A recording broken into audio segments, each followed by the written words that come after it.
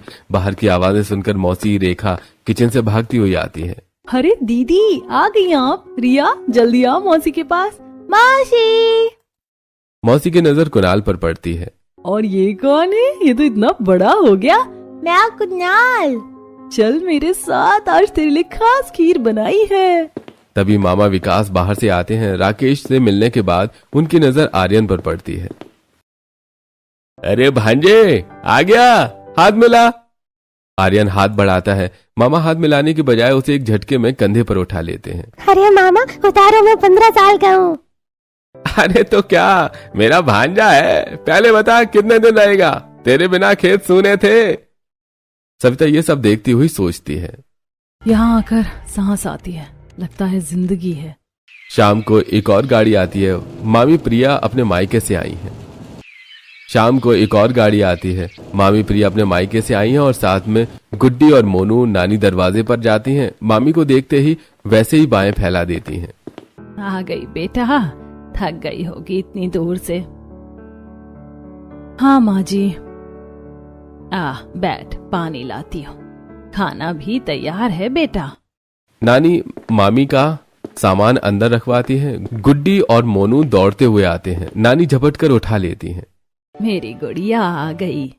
रिया देखती है गुड्डी को, जो अपनी दादी की गोद में है। रिया पास आकर गुड्डी से कहती है, तुम्हारी दादी बहुत अच्छी है।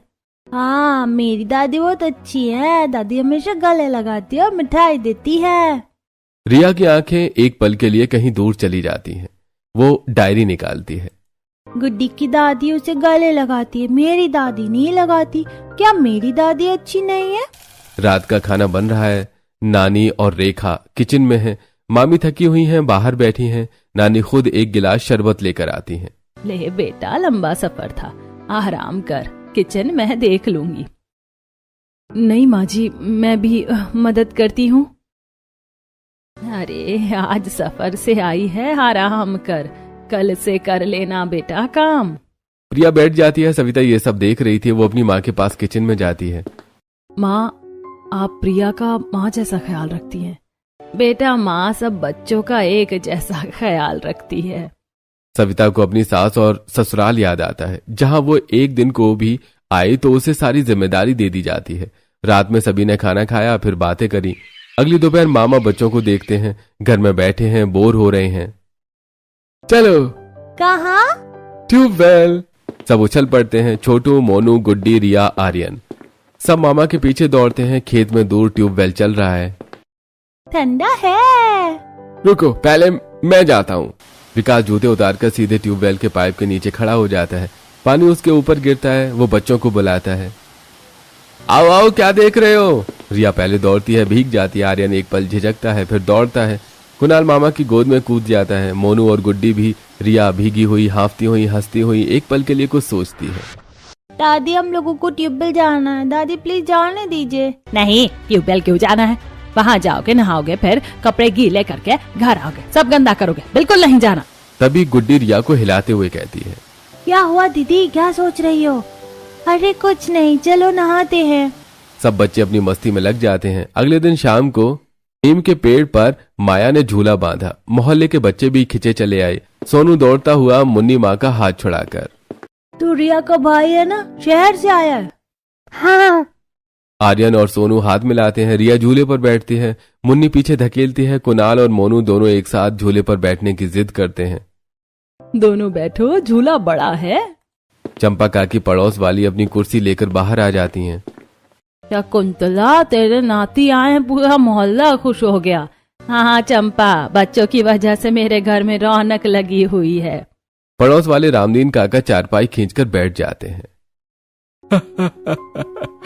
आर्यन बेटा, शहर में झूला होता है, पर इतना अच्छा नहीं है, ना ही उसमें इतना मजा आता है। अच्छा। इसलिए शहर के बच्चे गर्मियों की छुट्टियों का इंतजार करते हैं। आर्यन इस पर छुट्टी में पहली बार खुलकर हंसा।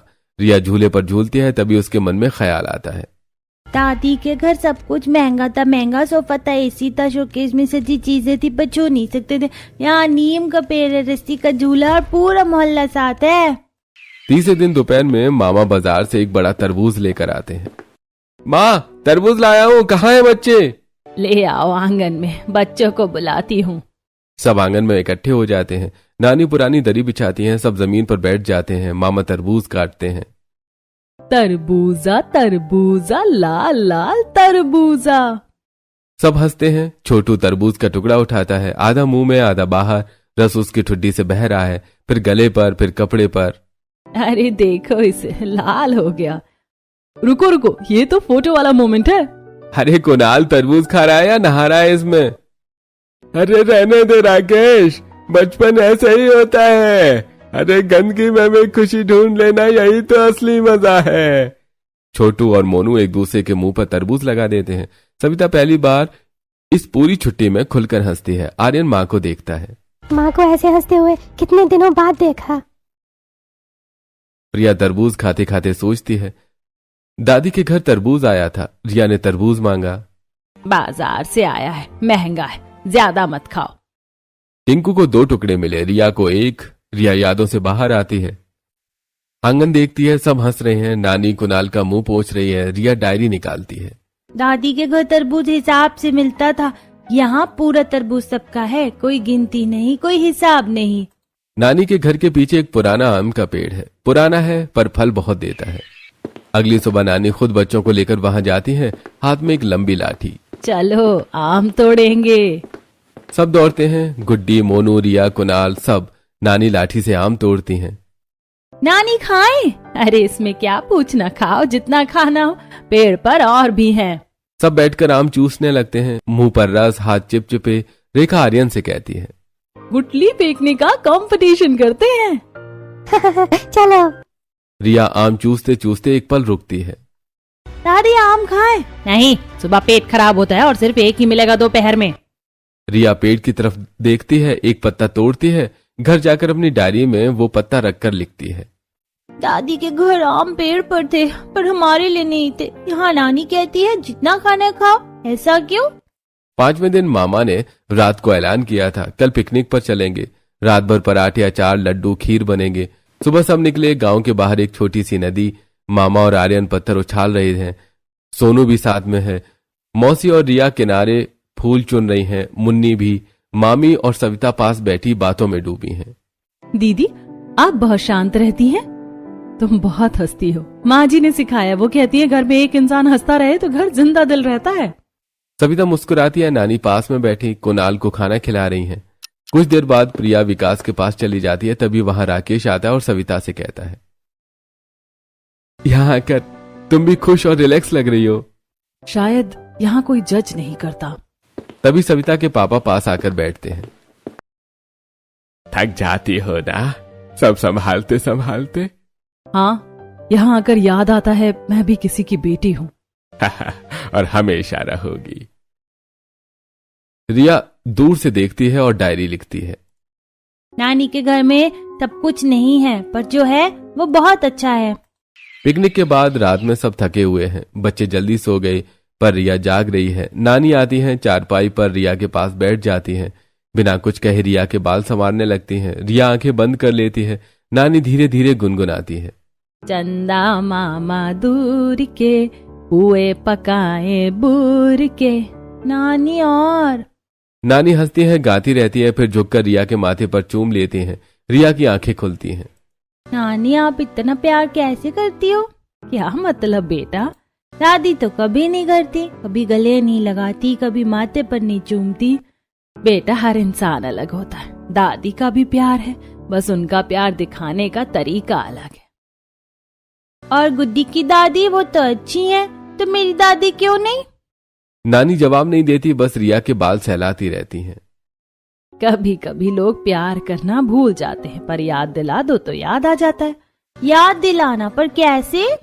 रात को जब नानी सो जाती है, रिया डायरी खोलती है, एक पन्ने पर लिखती है। अगले दिन सुबह नानी के घर से वापस जा रहे थे। बच्चे नानी से लिपट कर रो रहे थे, सबकी आंखें नम थी।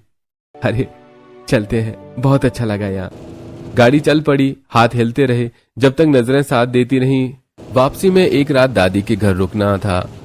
उसकी डायरी बैग में थी, पर उसमें कल रात लिखा सच अभी बाकी था।